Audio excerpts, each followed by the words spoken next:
Ladies and gentlemen, kings and queens, welcome back to another video. It is your host, Ordinary Guy. And as you can see on the screen, we got Avatar: The Last Airbender. Looks like they're coming out, either they're coming out or they came out with a brand new game called Quest for Balance, Avatar: The Last Airbender. And this is a review video from IGN. I guess they probably played the game and they're going to give their review. Based on the last trailer that I've seen, I feel like this is just like a low budget Avatar game that's just fun for the fans to play or kids to play, that kind of like tells the story of Avatar.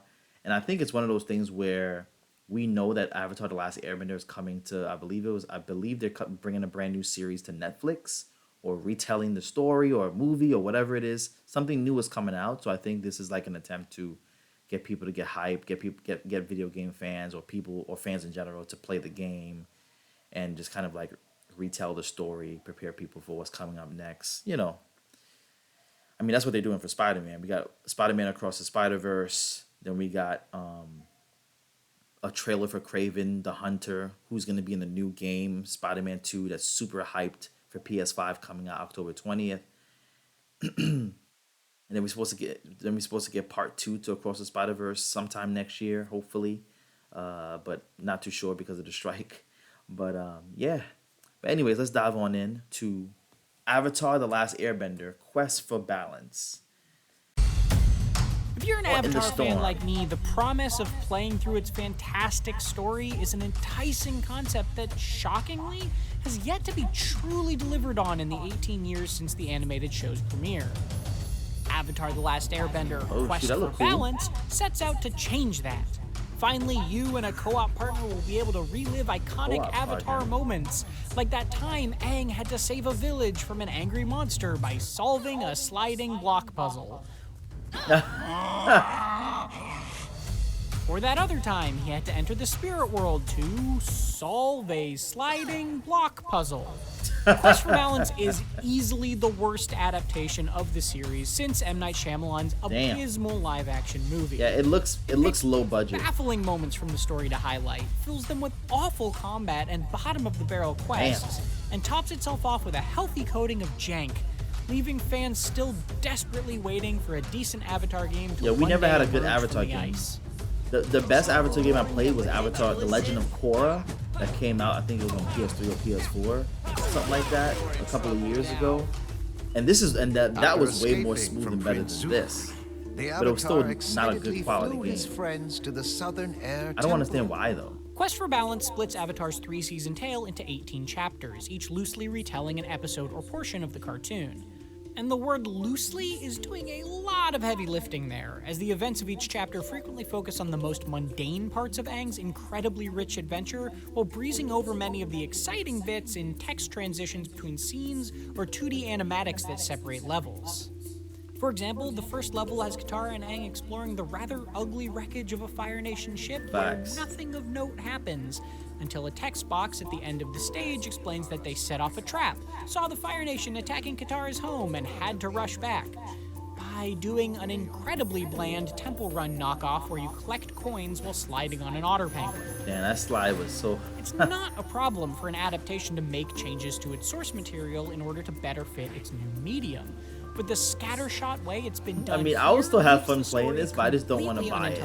For newcomers and totally I'll enjoy playing it just as a fan, but just don't want to buy it. Huge sections of the show are reduced to half-hearted, and then this happened, exposition sessions, while Quest for Balance asks you to complete exciting missions like delivering fruit tarts or punching faceless bandits for a meager reward instead. Some moments are even so is it like multiplayer? Like you can play as like 3, 2, or 4 different people? Almost identical fights against Prince Zuko are the boss encounters for 3 of the first 4 chapters, while that fight against the fierce panda spirit Heibai is literally a sliding block puzzle. Reusing the same mediocre activities is one of Quest for Balance's favorite tricks, with multiple Temple Run sections, none of them fun, lots of recycled enemies and fights, and such a large number of decent but thematically irrelevant block puzzles that it almost feels like this started as a completely different game that was then retrofit with an Avatar theme. I mean, a downright ludicrous amount of its puzzles are based around the idea that nobody, including the literal Avatar, can jump while holding a torch. to its credit, there is a respectable amount to do overall. It took me about 9 hours to complete all 18 chapters. You're allowed to revisit them with all your characters and upgrades for 100% completion after the fact, and there are even 19 bonus trials to complete on top of that. Okay. The trouble is that piling on more low-quality content Is this free? doesn't improve a game that wasn't fun to begin with. This is getting serious. The voice actor's not even the same. Squandering the flashy bending powers that scream for an excellent fighting system, combat is a clunky, button-mashing mess. It's only ever incredibly easy to spam through waves of bandits and evil benders, or frustrating as their wildly inaccurate hitboxes lock you into a constant knockdown animation. Perhaps the best example of how laughably inaccurate Quest for Balance has made itself is that Sokka is by far the most powerful fighter the whole way through. Able to spam similarly strong attacks faster than any bender, and with an ability in his skill tree that eventually makes him totally immune to knockdowns. What? I did have to occasionally be thoughtful with dodging, while not using Sokka, or focus on enemies that put shields on others first, or use special abilities that provided some crowd control and stuns. But the fights are if this is free, I would enjoy what it is. Subtlety gets waterbended knowing away. that it's going to be a trash game. The skill game. trees for each of the 9 playable characters are actually a small bright spot, if a very dim one, letting you use pie show pieces collected from quests to improve stats and abilities. Sometimes with boring statistical bumps, but other times in more noticeable ways, like that Sokka ability. It's actually a nicely tuned progression system, making me consider which character to spend that limited resource on as I went, or it would have if any of it mattered even slightly in the actual combat, where swinging wildly and occasionally using a looks like the healing game item is was all that mattered. trash. The first playthrough also has a few trap characters. It lets you dump points. It sucks because like when you're a fan of like a series like this and they have who show up briefly only to basically not be relevant again until the end of the campaign. Damn, that's whack. The way in which Quest for Balance is also fundamentally janky cannot be overstated. It's not the most buggy game I've played in recent years, but to say its edges are rough would be to overstate how much they've been sharpened. Even the way how it moves the controls doesn't are move like an a unsatisfying legit game. mess, and it's not uncommon to get stuck on geometry or for its rigid camera to completely cut off parts of the action. It's also broken in some hilarious ways, most notably healing items sell for more than they cost at shops, letting you get infinite money anytime you want and rendering nearly all of Quest for Balance's breakable objects and hidden treasure chests pointless in the process. It's one of those how did this make it out of testing kind of flubs. Facts.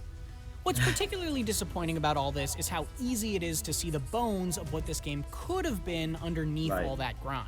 It's hard to imagine it ever would have been a great game, but not all of its ideas are ill-conceived.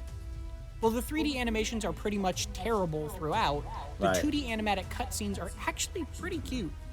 The whole thing is framed as a few members of the White Lotus recounting the Avatar's tales, chiming in to provide all those hastily glossed over details as they do, and while many of the voices seem to be sound-alikes, the handful of moments where conversations are voiced really aren't that bad. My, don't you have a silver tongue?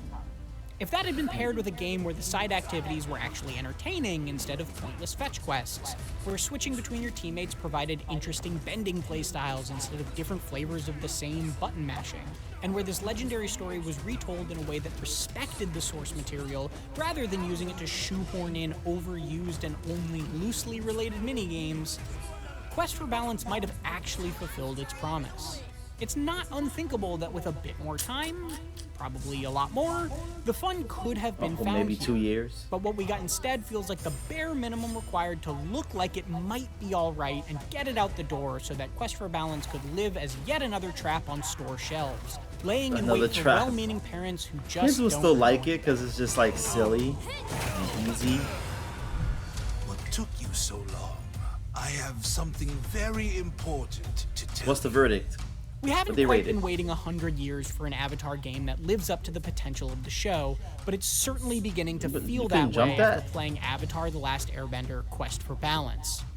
This half-baked and wildly inconsistent retelling of the excellent TV series shows the promise of what an Avatar game could maybe be, but a baffling choice of which scenes to highlight, a clunky camera and combat, hilarious balance problems, and an over-reliance on middling block puzzles and boring fetch quests leaves our search for the real Avatar still desperately out of luck. With more Avatar shows and movies on the way, it's just downright odd how Quest for Balance has managed to arrive at this point in time no money as into both an it. unsatisfying entry point for newcomers and a poor way to revisit it for dedicated fans. Oh shoot! For some more disappointments, I've never check out seen our the game reviews got a of 4 Pokemon's in a recent long Teal time. Mask DLC or the Switch port of Mortal Kombat 1. It's just and for bad. everything else, stick with IGN. Wow. So what do you guys think? You already know. I think it's clear. You saw how Aang just like floated back into position. Yeah, they put no money into this game working on this or something or whatever. The budget was just bad. And they probably had like a deadline. Just like, yo, let's just get this out before the the new Avatar movies or TV shows, whatever is coming out, comes out, and let's try to make some money because the kids is gonna love this. They're gonna buy it. Tell your parents to buy it. It's just gonna be this is like a free like computer game nowadays on Cartoon Network or something. You know what I'm saying? Like, hey, let's just play Naruto. I mean, not I must say Naruto. Uh, Avatar. And it's like cool, like yeah. Clearly, this game is trash. I hope this is not expected to be $60 or $50. Hell, $40. This should be a $20 game. Based on what it looks like. But if you're a fan, it'll still be fun if you could either play it for free or spend $20 to play. But if it's like $40 or something, it's like, yo, they I don't know what they smoking. But anyways, this is my reaction. I think they had it right. It's bad. It's trash. Graphics sucks. But it'll just be fun to play anyway, especially if it's multiplayer. In my opinion, knowing that it's bad. You know what I'm saying? You just enjoy the fact that it's bad and you just laugh at everything. It's like, wow. But anyways, what is your thoughts? What is your comments? Like, share, comment, and subscribe. Thank you so much for watching the video and supporting the channel thus far. And until the next video, peace out. See you guys later.